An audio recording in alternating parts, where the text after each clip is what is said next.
जैसा कि मैंने कहा था कि ये स्टोरी अब आगे से मेरी सिस्टर की आवाज में है, तो चलिए सुनते हैं उसकी आवाज के साथ इस स्टोरी को कि आगे क्या होने वाला है, आखिर कहाँ जाएगी ये स्टोरी और क्या चीजें होंगी वो। तो गाइस, चैनल पर नए हो तो चैनल को सब्सक्राइब कर देना, वीडियो को लाइक कर देना एंड कमेंट कर देना एंड बताना सिस्टर की वॉइस कैसी है एंड क्या उसे डबिंग स्टूडियो में काम मिल सकता है या नहीं। तो जो भी हो प्लीज कमेंट करके बता देना एंड वीडियो को लाइक कर देना एंड चैनल को भी सब्सक्राइब कर देना, क्योंकि आगे स्टोरी नेक्स्ट लेवल होने वाली है एंड एवरीडे 10th से लगभग 20 पार्ट अपलोड करेंगे एवरीडे। ठीक है, तो comment and like and subscribe कर लेना चैनल को ध्यान से। तो चलिए देखते हैं कि आखिर मेरी सिस्टर ने किस तरह से डब किया इस ऑडियो को। ठीक है, चलिए देखते हैं, लेट्स डू इट।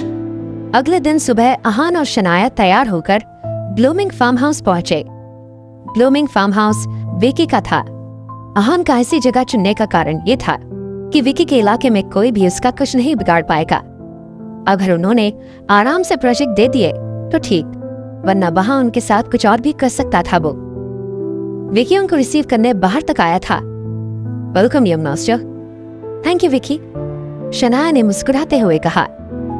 सब लोग आ गए विकी? अहान ने पूछा। विकी ने नाम में अपनी गर्दन हिलाई और कहा, कुछ लोग हैं जो नहीं आए हैं और मुझे लगता है वो आएंगे भी नहीं। और manager Singh, Fortune real estate के मैनेजर और टॉवर रियल एस्टेट के मैनेजर आ गए हैं। मैं जानता था ऐसा ही होगा, अहान ने कहा। अहान जानता था कि लोग जो नहीं आए थे वो सब इस चक्कर में नहीं पड़ना चाहते थे। वो भी गिल फैमिली की तरह मिडिल क्लास लोग थे। जो आए थे वो एलिट सोसाइटी के लोग थे। उन्हें नहीं पता था कि अहान कौन है और वो क्या कर सकता है, इसलिए उन्हें आने में कोई डर नहीं था। उन्हें गिल फैमिली से पंगा लेने में कोई दिक्कत नहीं थी। जो लोग नहीं आए हैं उनसे हम बाद में डील कर लेंगे, पहले इन्हें डील करते हैं, अहान ने कहा। जी यंग मास्टर, विकी ने बहुत शांति से कहा। रॉकी, तुम शनाया के साथ अंदर जाओगे। शनाया को प्रोटेक्ट करने के लिए जिम्मेदारी तुम्हारी है, अहान ने रॉकी को कहा। अहान ने शनाया से कह दिया था कि वो उनसे बात कर सकती है, पर फिर भी वो उसे ऐसे ही अकेले नहीं भेज सकता था। और यंग मास्टर आप? रॉकी ने कंफ्यूज होते हुए पूछा। उसे लगा था कि उनसे बात करने अहान जाएगा। मैं और विकी बाहर इंतजार करेंगे, अगर कुछ भी गड़बड़ हुई तो हम तुरंत अंदर आ जाएंगे, अहान ने कहा। ठीक है यंग मास्टर, मैं मिस शनाया का ध्यान रखूंगा, रॉकी ने कहा। इस वक्त फार्म हाउस के प्राइवेट बार में 3 लोग बैठे थे और आपस में बात कर रहे थे और ड्रिंक कर रहे थे साथ साथ। उनके आसपास कुछ लड़कियां थी जो उन्हें एंटरटेन कर रही थी। उस प्राइवेट बार के बाहर कुछ बॉडीगार्ड्स खड़े थे। सिंह साहब, गिल परिवार का घर जमाई अभी तक नहीं आया है, राजेश जोशी ने कहा। Rajesh Joshi tower Heights real estate के मैनेजर थे। उनकी कंपनी शिमला और आसपास की जगहों में टॉप 5 में आती थी। उनका मंथली प्रॉफिट बहुत सारी कंपनीज के ईयरली से भी ज्यादा था। भले वो यहाँ नहीं आना चाहता था, पर उसने सुना हुआ था कि शनाया बहुत खूबसूरत है, इसलिए उसे देखने और उससे मिलने वो वहां आ गया। क्या फर्क पड़ता है जोशी साहब, वो आए ना आए, आपको उससे मिलने की इतनी भी क्या जल्दी है, सिंह ने अपनी वाइन का सिप लेते हुए कहा। अरे आप भी कमाल करते हैं, उस टीचर से किससे मिलना है? मुझे तो उसकी पत्नी से मिलना है, सुना है बहुत खूबसूरत है, राजेश ने कहा। क्या तुम्हारी नजर भी उसकी बीवी पर है? इस बार जिसने ये बात बोली थी वो हर्ष महाजन था, फॉर्चून रियल एस्टेट का मैनेजर। तुम्हारी भी? आपका क्या मतलब है महाजन साहब? राजेश ने कहा। क्यों, आपको कोई दिक्कत है अगर मेरी भी नजर उस पर हो तो? हर्ष ने पूछा। हर्ष ने एक बार शनाया को दूर से देखा था और तब से उसकी तरफ आकर्षित था। उसे फिर कभी शनाया से मिलने का मौका नहीं मिला था, पर वो जानता था कि उसे मौका जल्दी मिलेगा। मुझे कोई दिक्कत नहीं है, और आपके घर में जो औरत है शायद उसे दिक्कत हो, पर राजेश उसकी बीवी की बात कर रहा था। हर्ष की बीवी बहुत ही चालाक और टेढ़ी औरत थी। ये बात सुनकर हर्ष की शक्ल का रंग उड़ गया। वो अपनी बीवी से बहुत डरता था, पर फिर ये बात किसी को पता नहीं लगने देना चाहता था। वो मेरा क्या बिगाड़ लेगी? अगर उसने कुछ कहा तो मैं उसे तलाक दे दूंगा, तलाक। सिंह और राजेश जोर जोर से हंसने लगे। वो जानते थे कि हर्ष ऐसा कुछ नहीं कर पाएगा।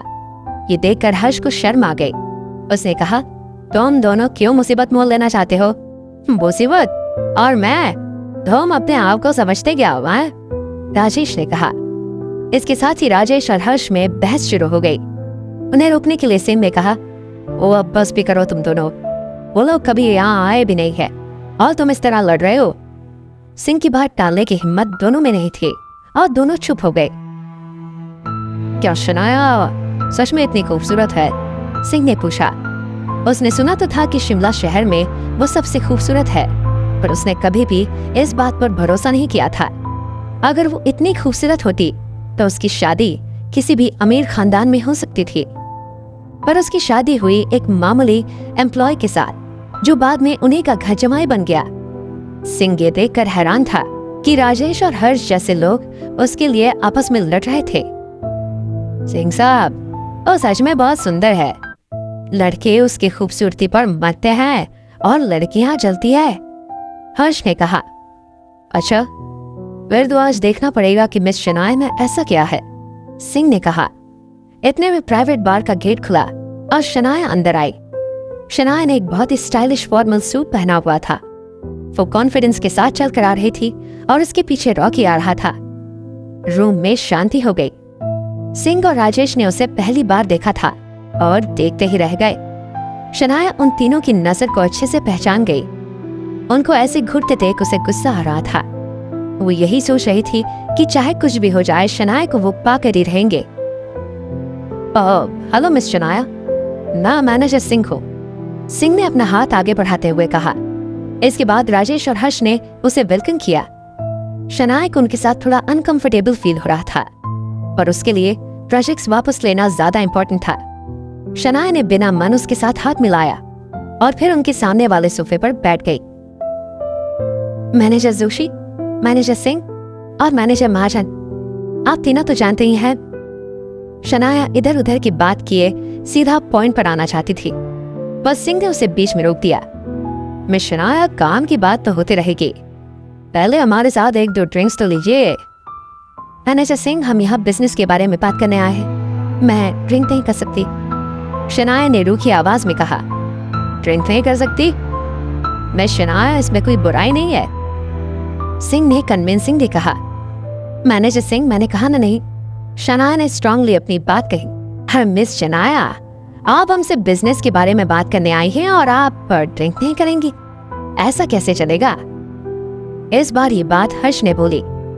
हर्ष से कहा गया था कि उनसे मिलने आहान आने वाला था, पर यहाँ तो शनाया आई थी और आहान उसके साथ भी नहीं था।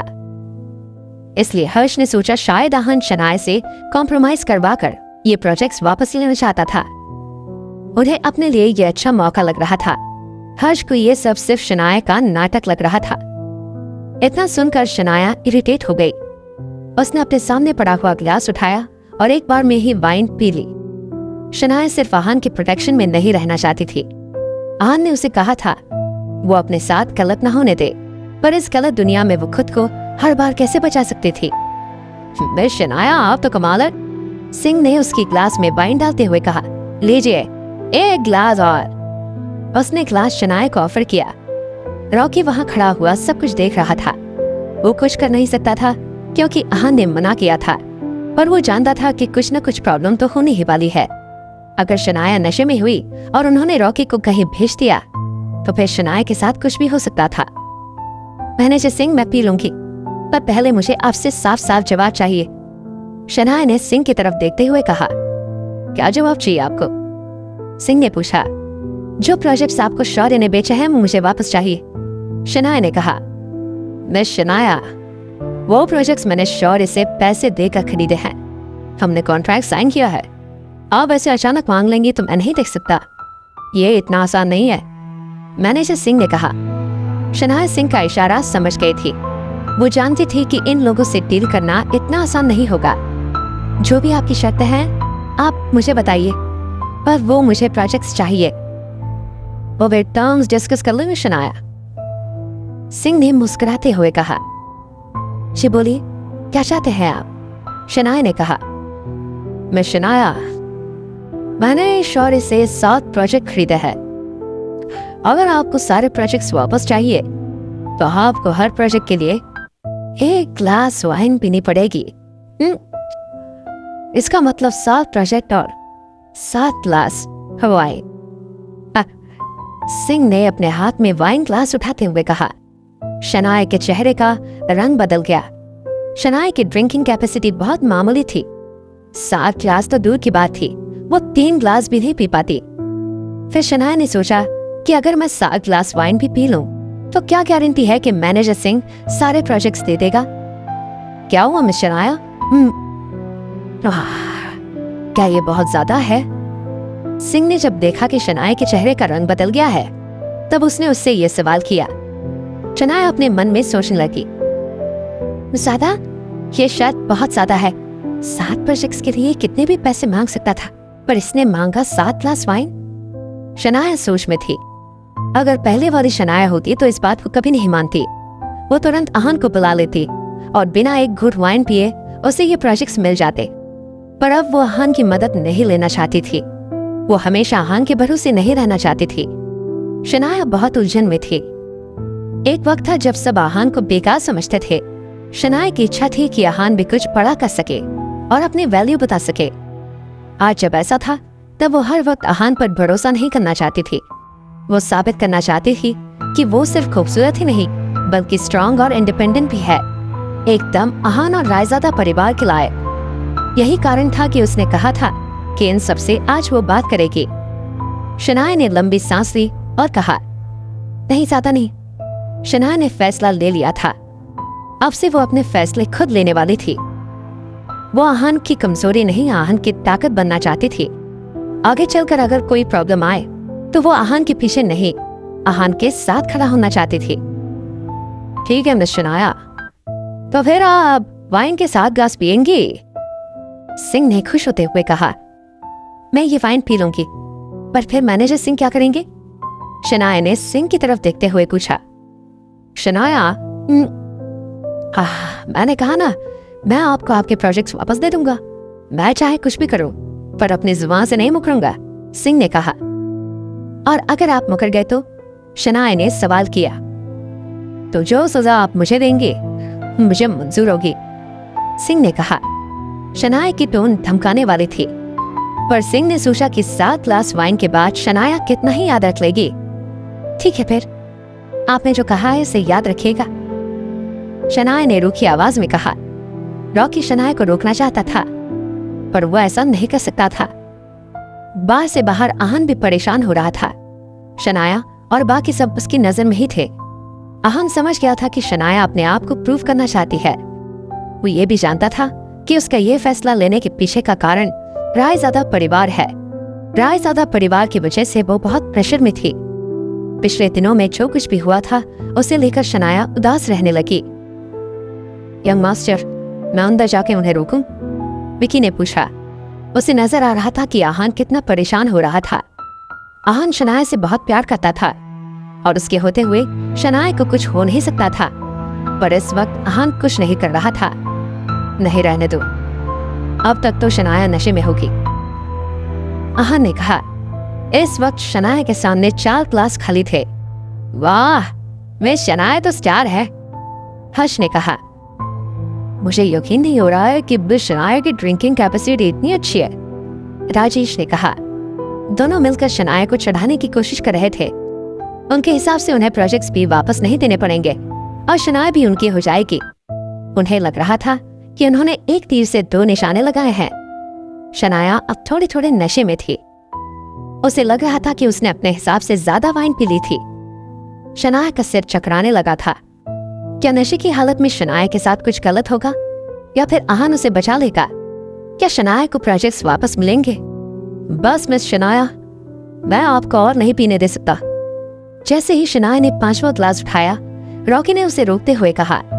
शनाया नशे में थी और अब रॉकी किसी तरह का कोई रिस्क नहीं लेना चाहता था। नहीं, मुझे अभी और पीना है, शनाया ने कहा।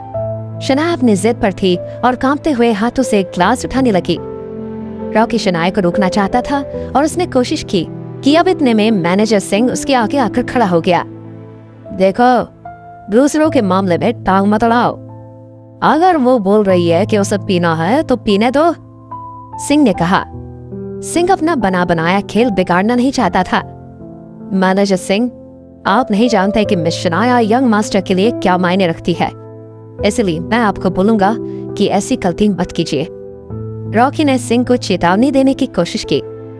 यंग मास्टर, ये जिस यंग मास्टर की तुम बात कर रहे हो वो मिस शनाया का नालायक पति है ना? सिंह ने हंसते हुए कहा। रॉकी ने कुछ नहीं कहा। बेवकूफ लड़के, यंग मास्टर सिर्फ उनको कहा जाता है जो उसके लायक हो। ऐसे किसी को भी तुम यंग मास्टर नहीं कह सकते। मैनेजर सिंह ने मुंह बिगाड़ते हुए कहा, देखो, अगर तुम अपना भला चाहते हो तो यहाँ से चले जाओ। आज हमने सोच लिया है कि हम शनाया के साथ ही वक्त बिताएंगे। तुम्हारा यंग मास्टर भी तो यही चाहता है ना, तभी तो खुद आने की जगह इन्हें भेज दिया। हर्ष ने कहा। हर्ष की आंखों में उसकी नीयत साफ नजर आ रही थी। रॉकी उनकी बातें अच्छे से समझ रहा था, पर वो शनाया को छोड़कर कहीं और जाने वाला नहीं था। तभी एक तेज आवाज हुई। किसी ने प्राइवेट बार के दरवाजे को लात मारकर तोड़ दिया था। एक आदमी चलते हुए उनकी तरफ आ रहा था। मैनेजर सिंह, राजेश और हर्ष वहां हैरानी में खड़े थे। तुम्हें अंदर किसने आने दिया? सिंह ने गुस्से में पूछा। वो आहान को नहीं जानते थे। उसने बस उसका नाम सुना हुआ था, इसलिए जब वो उनके सामने आकर खड़ा हुआ तब उसने उन्हें नहीं पहचाना था। आहान ने सिंह की बातें अनसुनी की और सीधा शनाया के पास गया। उसने फिर शनाया के हाथ से ग्लास लेते हुए कहा, छोड़ो इसे, तुम्हें और पीने की जरूरत नहीं है। शनाया की आंखों में आंसू आ गए। उसने आहान को कसकर गले लगा लिया। सॉरी आहान, मैं इस बार भी तुम्हारे बिना कुछ नहीं कर पाई। मैं कितनी यूजलेस हूँ। शनाया जैसे ये बोल रही थी उसकी आंखों से आंसू बहने लगे। शनाया, ये तुम क्या बोल रही हो? तुमने इतना सब तो किया है। इन जैसे लोगों से तुमने डील करने की कोशिश की, वही बड़ी बात है। आहान ने शनाया को अपनी बाहों में लेते हुए कहा, आहान, मैं सच में तुम्हारी मदद करना चाहती थी। शनाया अब भी खुद से नाराज थी। बस करो अपना ये ड्रामा, सिंह ने चिल्लाते हुए कहा। उसे लगा जिसने ये दरवाजा तोड़ा है वो कोई बहुत बड़ा आदमी है, पर उसे ये पता नहीं था कि वो शनाया का पति आहान है। मैं तुम्हें 10 सेकंड देता हूँ, यहाँ से चले जाओ, सिंह ने आहान की तरफ इशारा करते हुए कहा। सिंह शनाया को पाना चाहता था और हर बार उसे कोई ना कोई टोक रहा था, जिसकी वजह से उसे गुस्सा आ गया था। तुम चाहती हो कि मैं यहाँ से चला जाऊं? आहान ने उसे घूरते हुए कहा। बिल्कुल। क्यों, तुम नहीं जाना चाहते? सिंह ने कहा। अगर तुम नहीं गए तो तुम्हारी बीवी को तुम्हारे सामने ही छोड़ूंगा। सिंह आहान को ज्यादा कुछ नहीं बोलना चाहता था। उसके बॉडीगार्ड बाहर ही थे। अगर आहान उसकी बात नहीं मानता तो उसके बॉडीगार्ड उसे देख लेते। सिंह साहब, मैं तो कहता हूँ इसे यहाँ से मत जाने दो। ये भी तो देखे कि हम बीवी के साथ क्या करते हैं, हर्ष ने कहा और राजेश ने भी हाँ में हाँ मिलाई। दोनों मैनेजर को उकसा रहे थे। ठीक है, जब तुम दोनों ये कह रहे हो तो मान जाता हूँ। इसे भी तो पता चलेगा कि इसकी पत्नी कितनी बेशर्म है, सिंह ने कहा। फिर उसने अपने बॉडीगार्ड्स को अंदर बुलाया। अंदर आओ सब। वो जैसे ही अंदर आए वो आहान को देखकर हैरान रह गए थे। आहान ने उनसे कहा था कि वो मैनेजर सिंह को जानते हैं, पर यहाँ देखकर ऐसा लग रहा था कि जैसे उसने झूठ बोला था। अब बोलो, तुम खुद अपने घुटने टेकोगे या मैं अपने आदमियों से कहूँ? सिंह ने आहान और रॉकी की तरफ देखकर कहा। उसे लग रहा था कि दोनों ही अपनी हार मान लेंगे, पर ऐसा कुछ नहीं हुआ। रॉकी आगे बढ़ा और उसने सिंह का कॉलर पकड़कर उसे ऊपर उठा लिया। वहां खड़े बाकी लोग चिल्लाने लगे, मैनेजर सिंह को छोड़ दो। जैसे ही उन्होंने ये बात बोली, रॉकी ने सिंह को इस तरह गिराया कि उसे काफी जगह चोट लग गई। फिर उसने बाकी के बॉडीगार्ड्स को संभाला। चंद सेकंड में वहां दर्जन से ज्यादा बॉडीगार्ड्स चित पड़े थे। किसी ने अपनी टांग पकड़ी हुई थी तो किसी ने अपने हाथ। सब रॉकी को देखते ही रह गए। बस एक आहान था जिसने नजर ऊपर तक नहीं की और बस लगातार शनाया को संभाल रहा था। उसे रॉकी की ताकत पर आंख बंद करके भरोसा था। वो जानता था कि रॉकी को ऐसे बॉडीगार्ड्स कभी नहीं हरा सकते थे। राजेश और हर्ष ये सब देखकर हैरान थे। एसी से ठंडे हो रखे बार में उन दोनों के माथे पर पसीना भरा हुआ था। अब बताओ, क्या चाहते हो? कौन किसके आगे घुटने टेके? रॉकी ने सिंह को घूरते हुए कहा। रॉकी को आहान के बारे में गलत सुनना बर्दाश्त नहीं था। गलती हो गई हमसे, हमसे गलती हो गई, हर्ष और राजेश ने तुरंत कहा। दोनों डर के मारे कांप रहे थे। दोनों समझ गए थे कि वो आहान का बाल भी मां का नहीं कर पाएंगे, इसलिए बेहतर यही होगा कि वो हार मान ले। अच्छा, गलती हो गई तुमसे, रॉकी ने कहा और दोनों की तरफ बढ़ा। उसने दोनों के पेट पर एक एक करके लात मारी, जिससे वही घुटने टेक कर बैठ गए और वो दर्द में चिल्लाने लगे। फिर वो सिंह के पास गया। तुम जानते नहीं हो मेरे पीछे कौन है। तुमने शर्मा फैमिली का तो नाम सुना ही होगा ना। मैं उनके परिवार का खास हिस्सा हूँ। अगर तुमने मेरे साथ कुछ भी किया तो अच्छा नहीं होगा, सिंह ने कहा और खुद को बचाने की कोशिश करने लगा। रॉकी जानता था कि कनक शर्मा को इस जैसे आदमी से कोई फर्क नहीं पड़ने वाला था। मैनेजर सिंह के लिए वो कभी बाहर आकर लड़ाई नहीं करेगी, इसलिए रॉकी को भी कोई फर्क नहीं पड़ने वाला था। उसने सिंह की गाल पर एक थप्पड़ मारा और उसके 2-3 दांत टूट गए। क्या आहान फैमिली से डरने वाला था? नहीं। क्या इन तीनों को आहान से डरना चाहिए? हाँ, रॉकी अपने मन में यही बात सोच रहा था। रॉकी ने देखा हुआ था कि बात जब शनाया की आती है तब आहान कैसे रिएक्ट करेगा। वो जानता था इस बार वो कुछ ऐसा करेगा जो सबके सोच के परे होगा। अक्ल ठिकाने आई या नहीं? रॉकी ने पूछा। मैं अपनी हार मानता हूँ, सिंह ने हड़बड़ाते हुए कहा। उसकी जो हालत थी वो इसके अलावा कुछ और भी कह नहीं सकता था। रॉकी ने उसके पेट पर लात मारी और वो भी घुटने के बल आ गया। अपनी ऐसी हालत देखकर उसे बहुत गुस्सा आ रहा था। उसने ठान लिया था कि यहाँ से बाहर निकलकर इन दोनों को वो अच्छा सबक सिखाएगा। इससे पहले वो कुछ और कर पाता, उस प्राइवेट बार में कुछ लोग आए। उनके लीडर को देखकर हर्ष और राजेश के चेहरे पर मुस्कान थी। विकी भाई, उन लोगों का लीडर विकी भाई था। हर्ष और राजेश और विकी उसके पावर्स को अच्छी तरह से जानते थे। उन दोनों के परिवार विकी की बहुत इज्जत करते थे। विकी, इन दोनों को मारे में मेरी मदद करो, सिंह ने कहा। सिंह अपने हर काम के लिए विकी की मदद लेता था। इस बार भी उसने सोचा कि वो यहीं उसकी मदद करने आया है। विकी ने कुछ नहीं कहा, बस आहान की तरफ देखा और सिंह के पास जाकर बोले, कैसे मानना चाहते हो तुम? विकी का ऐसा रवैया देखकर सिंह हैरान हो गया। उसे लगा था कि विकी उसका ऑर्डर एक बार में मान जाएगा। उन दोनों को इस बार सिंह ने इशारा करते हुए गुस्से में कहा, और हाँ, इस लड़की को पकड़कर मेरे पास लाओ, उसने शनाया की तरफ इशारा करते हुए कहा। विकी ने लंबी सांस ली। उसे समझ नहीं आ रहा था कि वो सिंह को कैसे बताए कि अब तो वो बचने वाला नहीं था।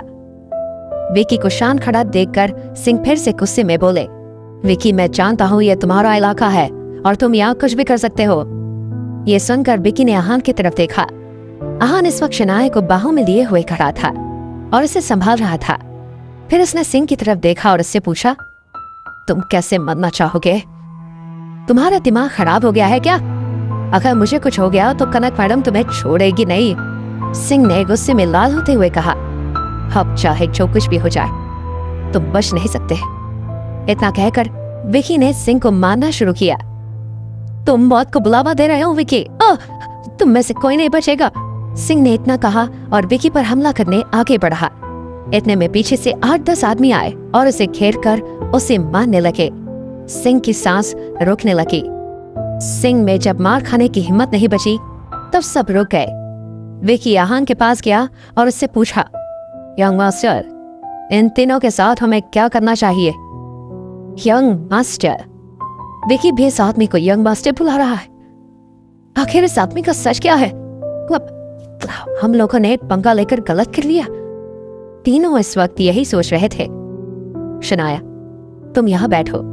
आहान ने शनाया को सोफे पे बिठाया और विकी से कहा, विकी, वाइन की बोतल्स मंगाओ। किसी को समझ नहीं आ रहा था कि आहान ने वाइन की बोतल्स क्यों मंगवाई थी। विकी और रॉकी ये जानते थे। उसके साथ इतने समय से काम करके वो आहान की मन की बात और उसकी सजाएं जानने लगे थे। हाँ जी यंग मास्टर, अभी मंगवाता हूँ, विकी ने कहा। कुछ ही देर में वहां वाइन की बोतल से भरे डिब्बे आ गए। पियो, इन्हें तब तक पियो जब तक ये खत्म नहीं हो जाती। पर आज तुम यहाँ से नहीं जा पाओगे, आहान ने कहा। हर्ष और राजेश हैरान हो गए थे। वहां 1 या 2 बॉटल्स नहीं, पर बॉटल से भरे 4-5 कार्टन थे। इतने वाइन वो कैसे पी सकते थे? यंग मास्टर, हमें माफ कर दीजिए, हमसे गलती हो गई है, हर्ष ने हाथ जोड़ते हुए कहा। तुम्हारी गलती की कोई माफी नहीं है, बस सजा है, और सजा यही है कि तुम्हें ये वाइन बॉटल्स खत्म करनी होगी। शनाया के साथ बुरा करने वालों को आहान किसी भी कीमत पर माफ नहीं करता था। यंग मास्टर, राजेश ने कुछ कहना चाहा, पर इतने में आहान ने कहा, या तो ये पी लो या तो मरने के लिए तैयार हो जा। दोनों हार मानकर वाइन की बोतल्स पीने लगे। सिंह ने अभी भी अपनी बोतल नहीं उठाई थी, इसलिए 3-4 लोगों ने उसे पकड़कर उसके मुंह में बोतल डाली। तीनों के गले चलने लगे थे। सिंह ने जब एक बोतल पी ली, तब उसने कहा, मुझे माफ कर दो, मैं अभी सारे प्रोजेक्ट्स वापस करता हूँ। शनाया जानती थी कि आहान ये प्रोजेक्ट्स ले ही लेगा, क्योंकि ये प्रोजेक्ट्स उसके थे।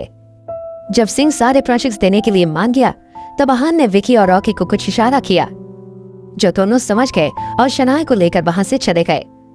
दोनों गाड़ी में बैठकर गिल कंस्ट्रक्शंस के ऑफिस में जाने लगे। शनाया थोड़े थोड़े नशे में थी। उसने नशे की हालत में कहा, थैंक यू आहान, तुम हर बार मुझे बचा लेते हो। मैं चाहे तुम्हें कितने भी बड़ी मुसीबत में क्यों ना डाल दूं, तुम हमें शौक से सॉल्व कर लेते हो। इट्स ओके शनाया, अभी तुम्हारी हालत सही नहीं है, तुम आराम करो और ज्यादा बोलो मत, आहान ने शनाया को चुप कराते हुए कहा। नहीं आहान, मुझे बोल दे तो, ये प्रोजेक्ट तुम्हारी वजह से वापस आया है। आहान, तुम बहुत अच्छे हो, तुम मुझसे बहुत प्यार करते हो ना, तभी तो हमेशा मुझे बचा लेते हो ना आहान, है ना आहान? शनाया ने पूछा। हाँ शनाया, मैं तुमसे बहुत प्यार करता हूँ और तुम्हारी खुशी के लिए कुछ भी कर सकता हूँ। आहान ने इतना कहा और शनाया की तरफ देखा। शनाया नशे के कारण सो चुकी थी।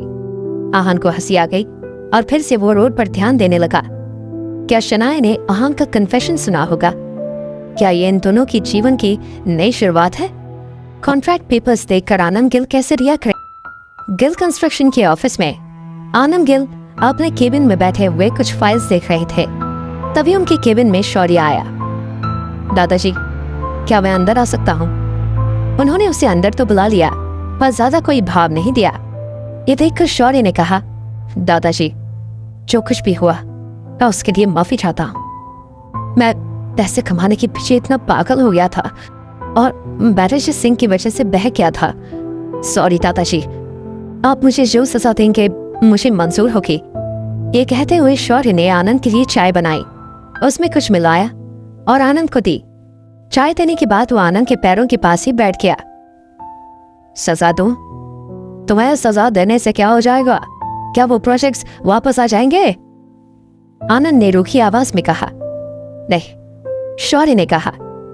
आनंद ने चाय का एक घूंट पिया और कहा, खड़े हो जाओ शौर्य। थैंक यू दादाजी, शौर्य ने कहा। शौर्य, तुम अब बड़े हो गए हो, तुम्हारे ऊपर बहुत सारी जिम्मेदारी आने वाली है।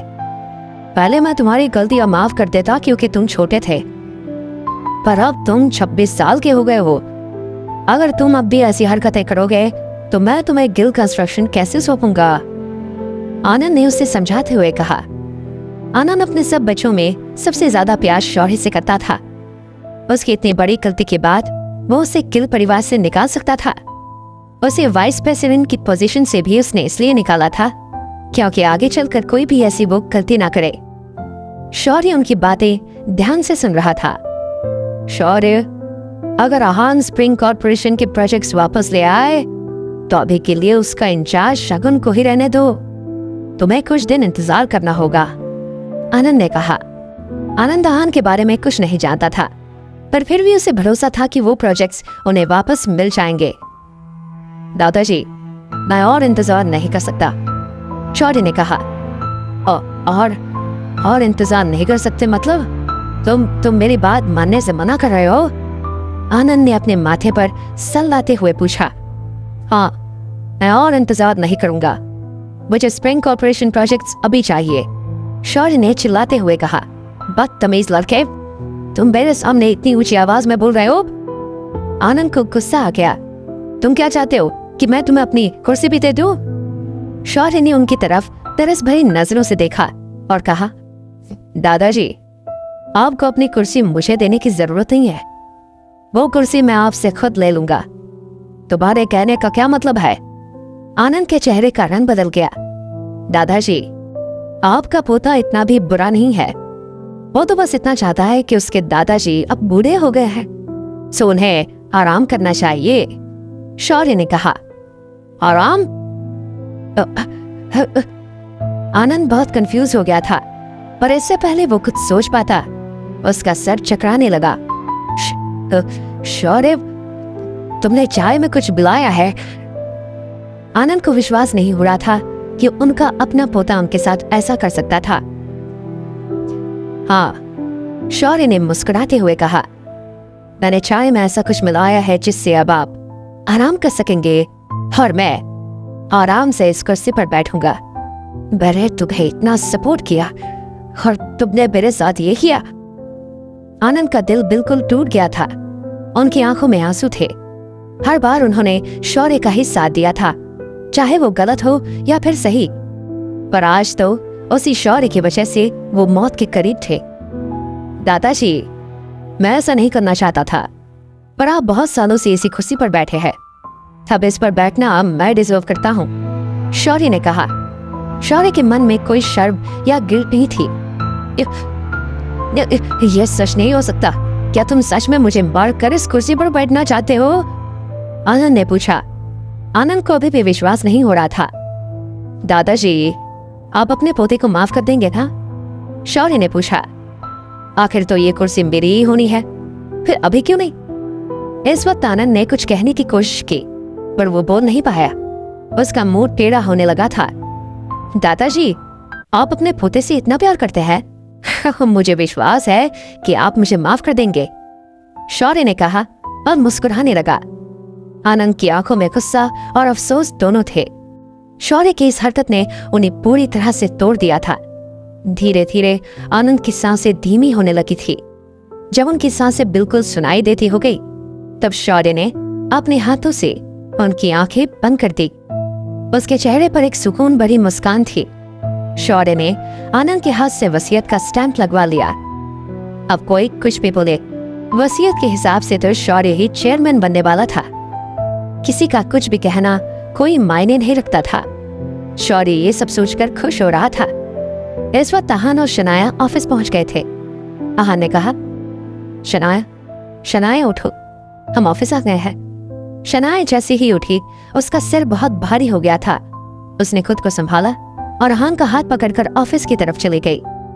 जब शौर्य अपने ख्यालों में खोया हुआ था, तभी दरवाजे पर नॉक हुआ। शौर्य पूरी प्लानिंग के साथ अंदर आया था। दरवाजे पर नॉक होते ही वो पीछे वाली खिड़की से कूदकर बाहर चला गया था। दरवाजा आहान ने नॉक किया था। जब 3-4 बार नॉक करने के बाद आनंद ने कोई जवाब नहीं दिया, तब आहान दरवाजा खोलकर अंदर चला गया। आहान को आनंद कुर्सी पर बैठा ही मिला। दादाजी, आहान ने सोचा क्या दादाजी सो रहे हैं। आहान ने उन्हें आवाज दी, पर उन्होंने अपनी आंखें नहीं खोली। तब आहान को लगा कि शायद कुछ गड़बड़ थी। वो चलकर उनके पास गया और उन्हें हाथ लगाया। आहान बता सकता था कि वो अधमरी हालत में थे। तभी आहान की नजर आनंद के सामने पड़े चाय के कप पर गई। तुम यहाँ क्या कर रहे हो? किसी ने पीछे से पूछा। जब आहान ने मुड़कर देखा तो वो शौर्य खड़ा था। उसके साथ कंपनी के कुछ और भी लोग थे। मैं दादाजी को कॉन्ट्रैक्ट पेपर्स देने आया हूँ, आहान ने पूछा। Contract papers? कौन से कॉन्ट्रैक्ट पेपर्स? शौर्य ने पूछा। उसी प्रोजेक्ट के कॉन्ट्रैक्ट पेपर्स जो तुमने कौड़ियों के दाम पर बेच दिए थे, आहान ने कॉन्ट्रैक्ट पेपर्स को टेबल पर रखते हुए कहा। स्प्रिंग कॉर्पोरेशन के कॉन्ट्रैक्ट पेपर्स? शौर्य ने हैरानी में कहा और पेपर्स उठा लिए। उसे विश्वास नहीं हो रहा था कि आहान सिंह फैमिली से कुछ ही घंटों में सारे कॉन्ट्रैक्ट पेपर्स वापस ले आया था। ये तुमने कैसे किया? जब शौर्य ने देखा कि पेपर्स बिल्कुल सही है, तब उसने पूछा। तुम्हें बताना जरूरी नहीं है, तुम्हारा बिगाड़ा हुआ काम मैंने सुधार दिया है। बी थैंकफुल, आहान ने कहा। चेयरमैन को क्या हुआ है? किसी की नजर आनंद की तरफ पड़ी, तब उसने पूछा। शौर्य आनंद के पास गया और उन्हें उठाने की कोशिश करने लगा, पर उनकी तरफ से कोई जवाब नहीं आया। क्या दादाजी सो रहे हैं? शौर्य ने कंफ्यूजन में पूछा। नहीं, ऐसा लग तो नहीं रहा। कुछ गड़बड़ है, हमें तुरंत डॉक्टर को बुलाना चाहिए। गिल फैमिली के किसी आदमी ने हड़बड़ा कर बोला। कुछ ही देर में वहां गिल फैमिली के फैमिली डॉक्टर आ गए। उन्होंने आनंद की अच्छे से जांच की। अपने फैसले पर पहुंचने के बाद उन्होंने एक लंबी सांस ली। डॉक्टर, क्या हुआ मेरे दादाजी को? शौर्य ने परेशान होते हुए पूछा। चेयरमैन गिल, वो कोमा में चले गए हैं, डॉक्टर ने कहा। डॉक्टर की ये बात सुनकर सब हैरान थे। ऑफिस केबिन में बिल्कुल सन्नाटा था। ये आप क्या बोल रहे हैं? शौर्य ने डॉक्टर का कॉलर पकड़ लिया। दादाजी कल तक तो बिल्कुल ठीक थे, फिर अब ये कैसे हो सकता है? आपने सही से चेकअप तो किया है ना? वो कुछ देर पहले तक बिल्कुल ठीक थे। गिल फैमिली के मेंबर्स बेचैन हो रहे थे। आनंद गिल परिवार की ताकत थे। उनके बिना फैमिली में प्रॉब्लम्स हो सकती थी। उनकी वजह से ही गिल परिवार जुड़ा हुआ था। डॉक्टर ने अपना पसीना पोंछते हुए कहा, मुझसे कोई गलती नहीं हुई है। चेयरमैन की सांसें और उनकी हालत से ही पता चलता है कि वो कोमा में है। सबके चेहरे का रंग उड़ गया था।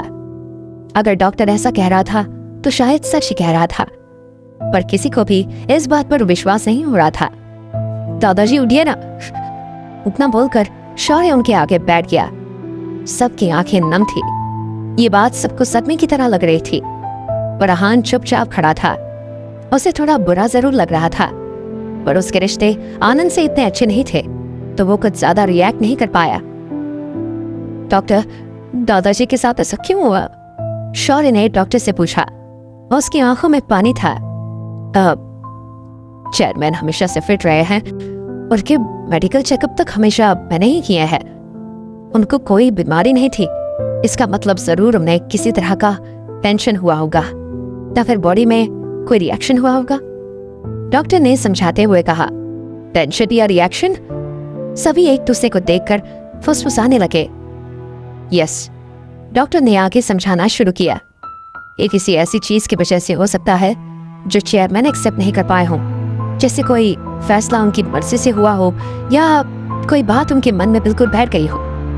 कारण कुछ भी हो सकता है। सबकी नजरें अहान की तरफ थी। जब शौर्य के पीछे सब ऑफिस में आए थे, तब वहां सिर्फ अहान और शनाया ही थे। क्या तुमने ये किया है? शौर्य ने पूछा। मैं ऐसा क्यों करूंगा? मेरा इससे कोई लेना देना नहीं है, अहान ने कहा।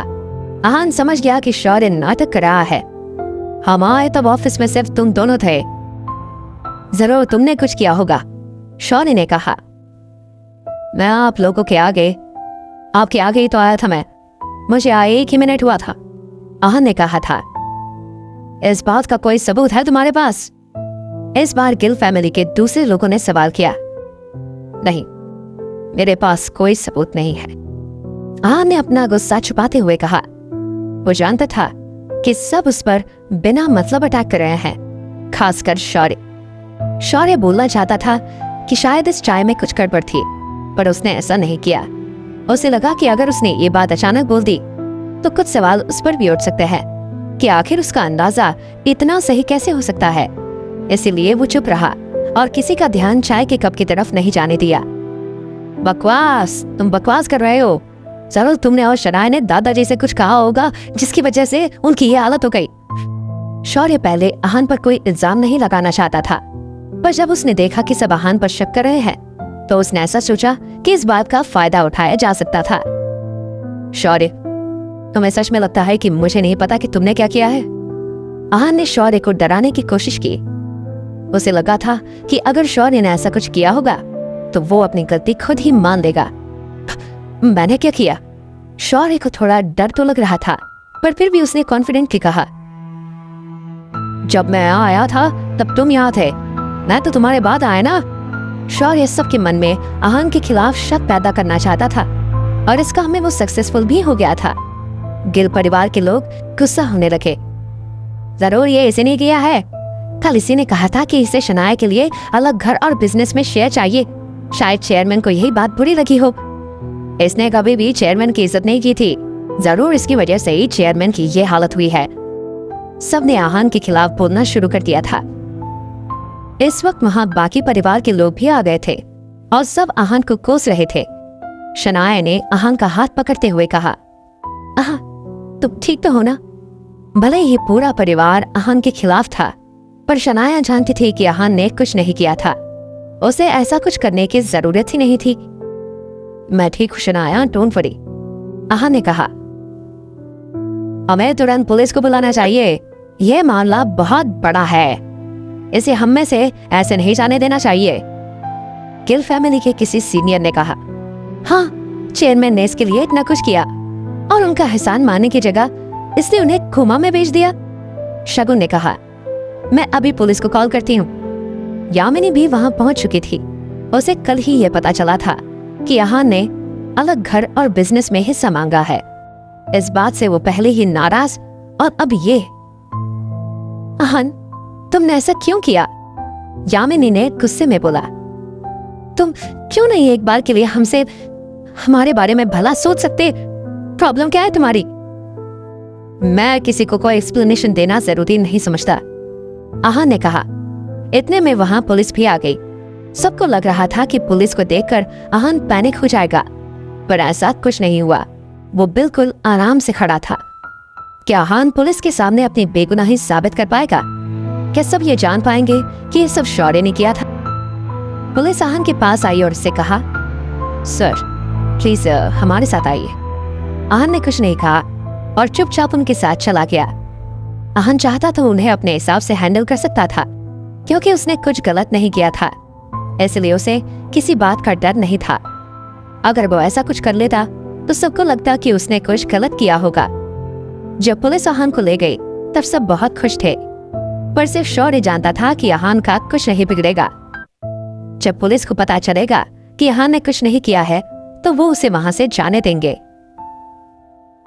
आहान को ले जाना बस एक फॉर्मेलिटी थी, क्योंकि असली गुनहगार तो कोई और ही था। आनंद के लिए मेडिकल अरेंजमेंट्स करने के बाद सब कॉन्फ्रेंस रूम की तरफ चले गए। आनंद को वापस होश कब आएगा कोई नहीं जानता था। इतने समय के लिए गिल कंस्ट्रक्शंस बिना चेयरमैन के नहीं रह सकते थे। कॉन्फ्रेंस रूम में शौर्य ने कहा, दादाजी कब उठेंगे ये कोई नहीं बता सकता। हमें किसी को चेयरमैन बनाना होगा। आप सभी को क्या लगता है? सब एक दूसरे की तरफ देखने लगे। गिल फैमिली और बाकी शेयर होल्डर के ऊपर एक बहुत बड़ा फैसला लेने की जिम्मेदारी थी। मुझे लगता है कि इस वक्त शगुन को चेयरमैन बनना चाहिए। जो शेयर होल्डर शगुन के फेवर में थे उन्होंने बोला। हालांकि इस वक्त टेम्पररी चेयरमैन की बात हो रही थी, पर सब जानते थे कि जो अभी भी उस पोजीशन पे बैठेगा वो आगे चलकर ही उसका हकदार होगा। शगुन इस पोजीशन के लिए सही नहीं है। वैसे भी चेयरमैन की पोजीशन पे आज तक कोई लड़की नहीं बैठी है। लोगों ने विरोध करना शुरू किया। ये सभी शौर्य की साइड थे। भले ही शौर्य को उसकी पोजीशन ने हटा दिया था, पर फिर भी जो लोग उसके फेवर में थे वो उसका साथ दे रहे थे। इस मामले में शौर्य ने बहुत स्ट्रॉन्ग टीम बनाई थी। वो सभी किसी न किसी सूरत में शौर्य का साथ ही देंगे। तो फिर हमें किसी चेयरमैन बनाना चाहिए? शगुन की सपोर्टर्स ने अपना गुस्सा दबाते हुए पूछा। इसमें सोचने वाली बात क्या है? शौर्य को बनाना चाहिए, वो तो ही इस बिजनेस का उत्तराधिकारी है, किसी ने कहा। ऐसा नहीं हो सकता। कल ही तो चेयरमैन आनंद ने शौर्य को उसकी पोजीशन से हटाया था, अब उसे सीधा चेयरमैन कैसे बना सकते हैं? और चेयरमैन आनंद का डिसीजन भी तो फाइनल ही था। शौर्य चेयरमैन नहीं बन सकता है। गिल फैमिली के कुछ लोगों ने यह फैसला मानने से मना कर दिया था। यह सब देखकर शौर्य ने कहा, आप लोगों को बहस करने की कोई जरूरत नहीं है और कोई फायदा भी नहीं है इसका। दादाजी ने अपना फैसला ले लिया है। इतना कहकर शौर्य ने बिल पेपर्स टेबल पर रखे। इस वसीयत में साफ साफ लिखा है कि अगला चेयरमैन शौर्य गिल यानी कि मैं बनूंगा। आप देख सकते हैं कि इस पर दादाजी के साइन और कंपनी का स्टैम्प भी है। एक एक करके सबने वो बिल देखी। जब शौर्य ने कहा था कि उस पर बिल्कुल वैसा ही लिखा हुआ था। साइन भले ही धोखे से लिए गए थे, पर अब साइन तो थे ही। क्या आपको अभी भी कोई आपत्ति है? शौर्य ने पूछा। वसीयत पढ़ने के बाद कोई भी उसके खिलाफ नहीं जा सकता था। अगर उस पर आनंद की साइन थी, मतलब उसे बहुत सोच समझ कर बनाया होगा। नहीं, हमें कोई प्रॉब्लम नहीं है। सभी ने अपनी रजामंदी बताते हुए कहा, फिर ठीक है, आज से मैं आपका चेयरमैन हूं। गिल कंस्ट्रक्शन का चेयरमैन होने का मतलब पूरे गिल परिवार पर कंट्रोल होना। उसका फैसला ही आखिरी फैसला होगा और सबको उसे मानना पड़ेगा। उधर अहान भी पुलिस स्टेशन में फ्री हो गया था। ऐसा नहीं था कि पुलिस के पास उसके खिलाफ कोई ठोस सबूत था, इसलिए अहान की स्टेटमेंट लिखने के बाद उन्होंने उसे छोड़ दिया था। उसने शनाया को कॉल किया। शनाया, मैं ठीक हूँ, मैंने पुलिस को स्टेटमेंट दे दी है और अब मैं विकी से मिलने जा रहा हूँ। तुम परेशान मत हो, अपना ख्याल रखना। Okay, take care Ahaan. इतना कहकर शनाया ने फोन रख दिया। पुलिस स्टेशन से फ्री होने के बाद वो विकी से मिला। यंग मास्टर, आपका अंदाजा सही था। शर्मा फैमिली मैनेजर सिंह के गायब हो जाने की वजह से गिल परिवार के लोगों को ढूंढ रही है, विकी ने कहा। अहान ने ये बात विकी से पहले ही कह दी थी, क्योंकि वो मैनेजर सिंह से गिल फैमिली की तरफ से मिला था, इसलिए उसकी गायब होने का सारा ब्लेम गिल फैमिली पर ही आने वाला था। इतना ही नहीं, आपके कहने पर मैंने कनक पर भी नजर रखी हुई है, पर कोई खास जानकारी नहीं मिली है। कनक अभी कोई प्लान बना नहीं रही है। वो ज्यादातर दुनिया की नजर से दूर रहती है, सिर्फ योगा करने बाहर निकलती है। विकी ने अपनी पूरी बात कही। कनक के बारे में वो जितना जानने की कोशिश कर रहा था, वो उतना उलझता जा रहा था। अहान ने कुछ सोचते हुए कहा, कनक का कैरेक्टर सच में अजीब था। अहान को उसके बारे में और जानने की उत्सुकता थी। वो अपने जिंदगी में कभी ऐसी स्मार्ट, इंटेलिजेंट और ब्रेव लड़की से नहीं मिला था। अहान के हिसाब से कनक को उसके बारे में पता था। वो जानती थी कि रायजादा खानदान का अलग उत्तराधिकारी कौन बनने वाला था। विकी, एक काम करो, कनक पर नजर रखना बंद करो। हमें उससे कोई जानकारी नहीं मिलेगी। इस वक्त तुम कुछ ऐसे लोगों को इकट्ठा करो जो इन्हें मार्शल आर्ट की नॉलेज हो, बाकी उन्हें मैं ट्रेन खुद करूंगा। अहान ने कहा। यंग मास्टर, आप चाहते हैं कि? विकी कंफ्यूज हो गया। एक ग्रुप को अहान भला क्यों ट्रेन करेगा? हाँ, मैं उन्हें ट्रेन करूंगा ताकि वो शर्मा फैमिली और स्टेज 2 के मार्शल आर्टिस्ट से लड़ सकें। अहान ने कहा, यह कैसे हो सकता था? बहुत सारे लोग थे जो बचपन में ही मार्शल आर्ट ट्रेनिंग में हिस्सा ले रहे थे, फिर भी एक्सपर्ट की कैटेगरी में नहीं थे। सभी को तो सालों लग जाते हैं मार्शल आर्टिस्ट बनने में, फिर अहान उन्हें कैसे ट्रेन करेगा? हो सकता है अहान जैसा टीचर हो तो शायद वो सीख जाए। विकी बहुत कंफ्यूज था। उसके मन में बहुत सारी बातें चल रही थी। यंग मास्टर, ऐसा कैसे हो सकता है? विकी ने फाइनली अहान से पूछा। कोशिश करके देखते हैं। कोशिश करने में क्या हर्ज है? अहान ने कहा। ठीक है यंग मास्टर, मैं इस काम में अभी लग जाऊंगा, विकी ने कहा। अहान की बात वो कैसे टाल सकता था? फिर जब उसने इतना भरोसा दिखाया तो विकी को भी अहान की काबिलियत पर पूरा भरोसा था। उधर गिल कंस्ट्रक्शंस के ऑफिस में माहौल बहुत अजीब सा था। उनके चेयरमैन कोमा में चले गए थे, पर फिर भी सब खुश थे और अपने काम में लगे हुए थे। सब जानते थे क्योंकि अब शौर्य चेयरमैन है तो सबको पिछले सालों के मुकाबले इस साल ज्यादा प्रॉफिट और डिविडेंड मिलेगा। शौर्य सबको खुश करना और अपने अंडर रखना अच्छे से जानता था। उनकी खुशी ज्यादा देर के लिए नहीं थी। इस वक्त उनके ऑफिस में शर्मा फैमिली के लोग आ गए थे। अब क्योंकि वो शर्मा फैमिली थी और अपने परिवार के एक सदस्य को ढूंढने आई थी, तो वो शांति से बैठकर तो बिल्कुल बात नहीं करते थे। उन्होंने सीधे गुस्से में सवाल किया, मैनेजर सिंह कहाँ है? मैनेजर सिंह का नाम सुनकर सब हैरान थे। सब सोच रहे थे कि ये लोग कौन है और उनसे क्या पूछ रहे हैं कि मैनेजर सिंह कहाँ है। तभी शौर्य बाहर आया। मैं इस कंपनी का चेयरमैन हूँ, आप मैनेजर सिंह के बारे में हमसे क्यों पूछ रहे हैं? शौर्य ने पूछा। क्योंकि वो आखिरी बार आपके परिवार के सदस्य से ही मिले थे। उनमें से किसी ने कहा, आपको कोई गलतफहमी हुई है, हम में से कोई उनसे नहीं मिला था, शौर्य ने कहा। पर उनमें से किसी को भी उस पर विश्वास नहीं था, इसलिए उन्होंने शौर्य को पूरी बात बताई कि मैनेजर सिंह, हर्ष और राजेश आखिरी बार उनके परिवार के किसी सदस्य से ब्लूमिंग फार्म हाउस में मिले थे और उसके बाद उनका कुछ पता नहीं चल रहा था। उसकी बातें सुनकर सबको यकीन हो गया था कि ये अहान ने ही किया है। सब हैरान थे, एक मामूली एम्प्लॉय ये सब कैसे कर सकता था? मुझे लगा था कि अहान वो प्रोजेक्ट वापस हाथ पैर पकड़ कर लाया होगा, पर उसने वहां इतना बड़ा तमाशा किया। क्या उसमें अकल नहीं है? किससे पंगा लेना चाहिए? किससे पंगा ले लिया उसने? शौर्य ने मन में सोचा। देखिए, ये सब आहान ने किया है, इसमें गिल परिवार का कोई हाथ नहीं है। आप आहान को पकड़िए। शौर्य ने उन्हें समझाने की कोशिश की। सबको पता है आहान एक मामूली सा एम्प्लॉय है, उसमें अकेले ये करने की हिम्मत तो बिल्कुल नहीं है, इसलिए हमें बेवकूफ बनाने की जरूरत नहीं है। शर्मा फैमिली के मेंबर ने कहा। मैं सच कह रहा हूँ, शौर्य ने कहा। हमें तुम्हारी बात नहीं सुननी। तुम्हारे पास 3 दिन है। सिंह, हर्ष और राजेश और वो सारे प्रोजेक्ट हमें वापस चाहिए, वरना इसका जाम तुम्हें भुगतना होगा। उन्हें धमकी दी और वहां से वो चले गए। जब शर्मा फैमिली वहां से चले गई तब शौर्य ने आहान को कॉल किया। आहान का फोन लगातार बिजी आ रहा था। बेवकूफ, नालायक आदमी, शौर्य ने गुस्से में कहा। उसमें इतनी हिम्मत कहां से आ गई कि उसने शर्मा फैमिली से पंगा ले लिया। अब मेरा अकेला परिवार भी इसमें फंस गया। आहान, तो मैं तुम्हें छोड़ूंगा नहीं। चेयरमैन, हमें जल्दी कुछ सोचना होगा। 3 दिन का वक्त है हमारे पास। गिल फैमिली पूरी तरह, उससे पहले कुछ सोचना चाहिए, किसी ने कहा। शौर्य भी मन ही मन अपने दांत पीसते हुए सोच रहा था। अभी तो मुझे चेयरमैन बने कुछ घंटे ही हुए थे, पर अभी इतनी बड़ी प्रॉब्लम आ गई। चेयरमैन, आप सुन रहे हैं ना? अब अरे हाँ, मैं सुना हूं, मुझे सोचने दो। शौर्य ने वापस अपने सेंसेस में आते हुए कहा। चेयरमैन, आप शनाया को कॉल क्यों नहीं करते? किसी और ने सजेस्ट किया। कोई फायदा नहीं होगा।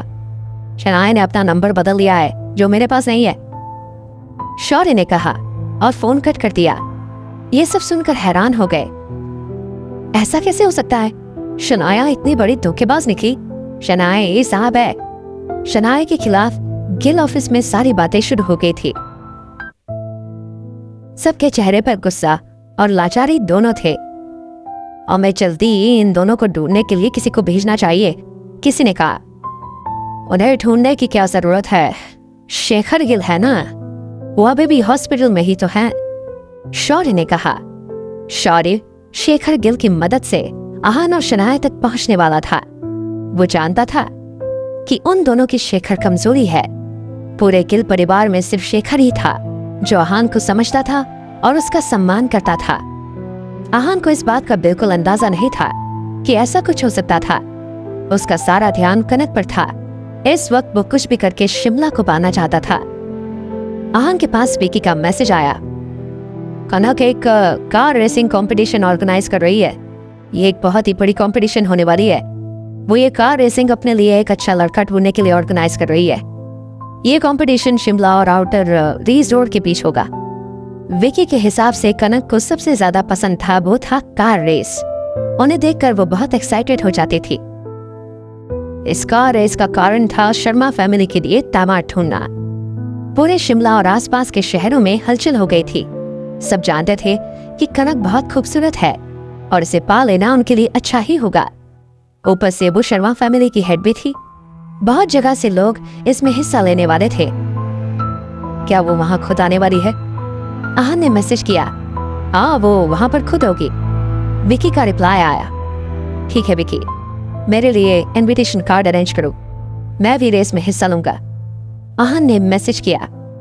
रेस के लिए जो जगह थी उसमें लिमिटेड लोग ही आ सकते थे, इसलिए इनविटेशन कार्ड होना जरूरी था। विकी के लिए ये अरेंज करना कोई मुश्किल काम नहीं था। ओके, आप कौन सी कार चलाएंगे? विकी ने पूछा। ये एक प्रोफेशनल और बड़ा रेसिंग चैलेंज था। सभी लोग इसमें हाई फाई और महंगी स्पोर्ट्स कार या हाई स्पीड कार चलाने वाले थे। विकी को भी जानना था कि आखिर यंग मास्टर कौन सी कार चलाएंगे। मैं अपनी ऑडी चलाऊंगा, आहान ने कहा। उसका रेस में पार्ट लेने का कोई इरादा नहीं था। वो तो बस कनक शर्मा से मिलना चाहता था। एक बार वो कनक शर्मा से मिल ले, फिर उसे शिमला के बारे में सब कुछ पता चल जाएगा। अगर कनक आहान से हाथ मिला लेती है तो फिर उसे कार्तिक कोहली या किसी और से भी कोई खतरा नहीं होगा। विकी ने जब सुना कि आहान ऑडी चलाएगा तो वो हैरान हो गया था। वहां बहुत बड़ी बड़ी स्पोर्ट्स कार होने वाली थी। फिर आहान ऑडी कार से कैसे कम्पीट कर पाता? पर आहान एक फाइटर था, उसके लिए रेस बहुत नॉर्मल बात थी। इसलिए उसके हिसाब से उसकी ऑडी ही सबसे सही कार थी। वो वहां जीतने नहीं बल्कि कनक से मिलने जा रहा था। क्या आहान कनक से मिल पाएगा? दोनों का मिलना क्या तूफान लाएगा? सो हे गाइस, आई होप आपको स्टोरी पसंद आई होगी और आगे जो नेक्स्ट एपिसोड आने वाला सच में वो तो कतई नेक्स्ट लेवल जाने वाला। गाइस आपने सोचा नहीं होगा कि आगे हमें कुछ ऐसा भी देखने को मिल सकता है। सच में गाइस नेक्स्ट एपिसोड तबाही मचाने वाला है, क्योंकि गाइस क्या होगा आगे जब ये सब चीजें होंगी, उसके बाद जो भी होगा भाई देखने लायक होगा। तो गाइस अगर आप चैनल पर नए हो तो चैनल को सब्सक्राइब एंड वीडियो को लाइक एंड स्टोरी से रिलेटेड यार कोई कमेंट कर देना। आगे क्या होगा, जो भी होगा बहुत ही खतरनाक होगा और देखने वाला सीन होगा कि आगे क्या होता है। सच में मजा आने वाला है गाइस। तो गाइस अगर आप चैनल पर नए हो तो चैनल को सब्सक्राइब, वीडियो को लाइक एंड कमेंट कर देना एंड आगे के एपिसोड्स देखना है तो सब्सक्राइब जरूर से कर लेना, क्योंकि आगे जो एपिसोड्स आएंगे सच में कतई आपका दिल जीत कर ले जाएंगे और मजा आएगा आपको भी देख कर कि आगे क्या होगा स्टोरी में। आगे जो भी होगा देखने लायक होगा। तो गाइस मिलते हैं नेक्स्ट वीडियो में, क्योंकि जो भी होगा वो नेक्स्ट एपिसोड में ही पता चलेगा। तो बस मिलते हैं नेक्स्ट वीडियो में। और गाइस चैनल पर नए हो तो सब्सक्राइब कर लेना, वीडियो को लाइक कर देना और मिलते हैं नेक्स्ट वीडियो में जो कि बहुत जल्द आने वाला है। Okay and bye bye. Who made it? Who made all my songs?